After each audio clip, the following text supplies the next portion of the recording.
Hi guys, welcome to Vidyaveera academy channel. So ಈ question ನೋಡಿ, differentiation chapter ಇದು ಪಕ್ಕಾ like fixed question, maximum and minimum ಅಂತ ಕೇಳ್ತಾ ಇರ್ತಾರೆ. ಸೊ ಇಲ್ಲಿ ನೋಡಿ, find the maximum and minimum values of f of x is equal to 2x³ minus 21x² plus 36x minus 20. This is a question. ನಾನು ಯಾವ ತರ ಸಾಲ್ವ್ ಮಾಡಿದೆ ನೋಡಿ, step by step. Like compulsory ಇದು 6 marks ಗೆಲ್ಲ ಕೇಳಿದ್ದಾರೆ. Given function is F of x is equal to, ಇಲ್ಲಿ 2x³ ಇದೆ minus 21x² plus 36x minus 20 ಅಂತಿದೆ ಅಲ್ವಾ. ಕೊಟ್ಟಿರ್ತಕ್ಕಂಥ ಈಕ್ವೇಶನ್ ಅನ್ನ with respect to x differentiation ಮಾಡಬೇಕು. ಸೊ ಆ ಡಿಫ್ರೆನ್ಸಿಯೇಷನ್ ನಾನು ಯಾವ ತರ ಬರಿತಾ ಇದ್ದೀನಿ, f dash of x is equal to 6x² minus 42x plus 36. ಇದು ಯಾವ ತರ ಬಂತು ಇಲ್ಲಿ ನೋಡಿ, ಇಲ್ಲಿ 2x³ ಅಂತ ಇದೆ ಅಲ್ವಾ. ಇಲ್ಲಿ ಪವರ್ ನ ಇಲ್ಲಿರ್ತಕ್ಕಂಥ ಕೋಎಫಿಷಿಯಂಟ್ ಗೆ ಮಲ್ಟಿಪ್ಲೈ ಮಾಡ್ತೀನಿ. ಎಕ್ಸ್ ಕೋಎಫಿಷಿಯಂಟ್ ಇಸ್ 2 ಇದೆ, ಇಲ್ಲಿ ಪವರ್ 3 ಇದೆ. So 3 2s are 6, x to the power 3 ಅಲ್ಲಿ ಒಂದನ್ನು ಲೆಸ್ ಮಾಡ್ತಾ ಇದ್ದೀನಿ. ಸೊ 2 ಬರುತ್ತೆ. Minus symbol as it is. ಇಲ್ಲಿ ಎಕ್ಸ್ ಕೋಎಫಿಷಿಯಂಟ್ 21 ಇದೆ, ಇಲ್ಲಿ ಎಕ್ಸ್ ಪವರ್ 2 ಇದೆ. ಸೊ 21 into 2 ಎಷ್ಟು 42. So x to the power 2 ಅಲ್ಲಿ ಒಂದು ಲೆಸ್ ಮಾಡಿದ್ರೆ ಏನು 1. ಸೊ ನಾನು ಬರದೇ ಇದ್ರೂ ನಡೆಯುತ್ತೆ. Plus as it is. Next 36 ಹಾಗೆ ಬರೀರಿ. Anyhow x to the power ಏನಿಲ್ಲ ಅಂದ್ರೆ 1 ಅಂತ ಇರುತ್ತೆ. So 1 into 36 is 36 and x to the power 1 minus 1 is 0. Anything to the power of 0 is 1. So ಹಾಗಾಗಿ ನಾನು ಇಲ್ಲಿ ಏನು ಎಕ್ಸ್ ಅಂತ ಬರ್ದಿಲ್ಲ.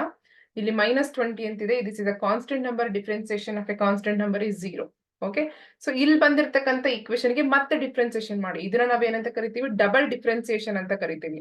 ಸೊ ಹಾಗಾಗಿ ನಾನು ಇಲ್ಲಿ F double dash of X ಅಂತ ಬರ್ದಿದ್ದೀನಿ ಈಸ್ ಈಕ್ವಲ್ ಟು, ಇಲ್ಲಿ 2 into 6 ಏನಾಗತ್ತಪ್ಪ 12 ಆಗುತ್ತಾ.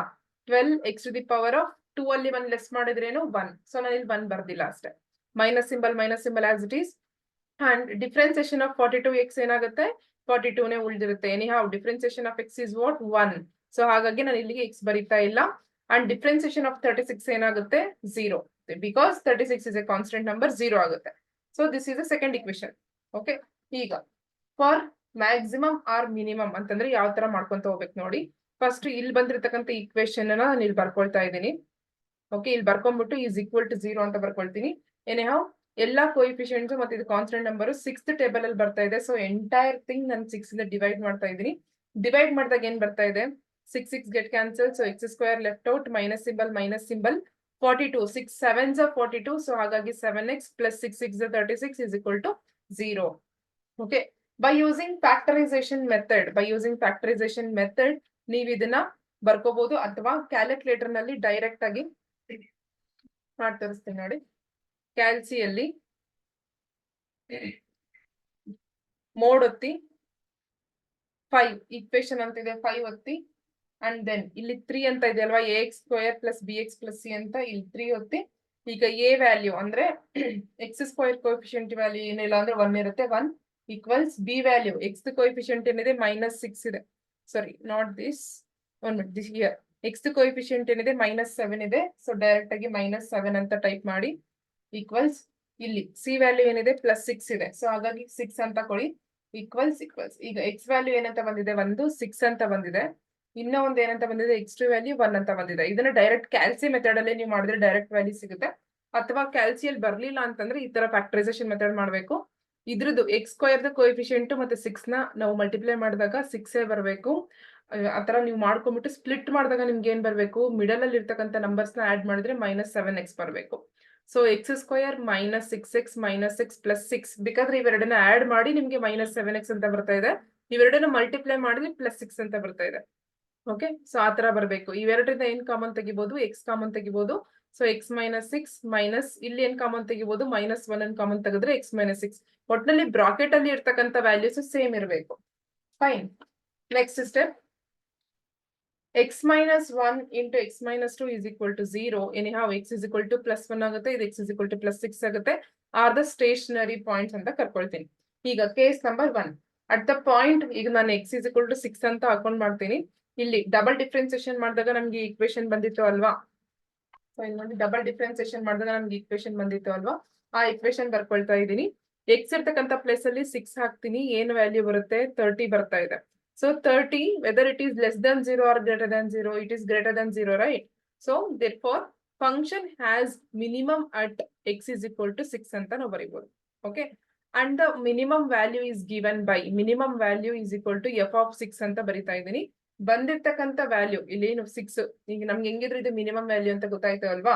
ಸೊ ಇವಾಗ ನಾನು ಕೊಟ್ಟಿರ್ತಕ್ಕಂಥ ಕ್ವೆಶನ್ಗೆ ಅಂದ್ರೆ ಇಲ್ಲಿ ಈ ಒಂದು ಇಕ್ವೇಶನ್ ಗೆ ಏನ್ ಮಾಡ್ತೀನಿ, ಎಲ್ಲೆಲ್ಲಿ ಎಕ್ಸ್ ಇದೆನೋ ಅಲ್ಲಿ 6 ಹಾಕೊಂಡ್ಬಿಟ್ಟು ಸಬ್ಸ್ಟಿಟ್ಯೂಟ್ ಮಾಡ್ಬಿಟ್ಟು ನಾನು ವ್ಯಾಲ್ಯೂ ಬರೆಸ್ತೀನಿ. ಏನ್ ಬರ್ತಾ ಇದೆ ನೋಡಿ, ಎಸ್ ಇಲ್ಲಿ 6 ಹಾಕೊಳ್ತೀರಾ ಅಲ್ವಾ, ಇಲ್ಲಿ 6 ಇಲ್ಲಿ 6 ಇದು 6 ಕ್ಯೂಬ್ ಅಂದ್ರೆ 216, 6 ಸ್ಕ್ವೇರ್ ಅಂದ್ರೆ 36, ಇದನ್ನ ಸಾರ್ಟ್ ಔಟ್ ಮಾಡಿದ್ರೆ ನಿಮ್ಗೆ -128 ಬರುತ್ತೆ. So at the value of x value 6 we will get minimum value -128. okay, this is case number 1. okay, ಹಾಗೆ case number 2 at the point x is equal to 1 ನೋಡಿ, because x values ಎರಡು ಬಂದಿದೆ, ಒಂದು 1 ಮತ್ತೆ ಇನ್ನೊಂದು 6. ನಾವೀಗ ಆಲ್ರೆಡಿ 6 ಗೆ ಮಾಡಿ ನೋಡಿದಾಗ ನಮ್ಗೆ ಮಿನಿಮಮ್ ವ್ಯಾಲ್ಯೂ ಅಂತ ಗೊತ್ತಾಗಿದೆ. ಈಗ x is equal to 1 ಹಾಕೊಂಡ್ಬಿಟ್ಟು ನೋಡೋಣ. ಸೊ ಡಬಲ್ ಡಿಫ್ರೆನ್ಸಿಯೇಷನ್ ಮಾಡಿದಾಗ ಬಂದಿರ್ತಕ್ಕಂಥ ಇಕ್ವೇಶನ್ ಗೆ x ಇರ್ತಕ್ಕಂಥ ಪ್ಲೇಸ್ ಅಲ್ಲಿ 1 ಹಾಕೊಂಡು ಮಾಡಿದ್ರೆ ನಿಮಗೆ ಏನ್ ಬರ್ತಾ ಇದೆ, -30 ಬರ್ತಾ ಇದೆ. anyhow -30 it is less than 0, right? so therefore the function has maximum point, like maximum at x is equal to 1 ಅಂತ ಬರ್ಕೋಬೇಕು.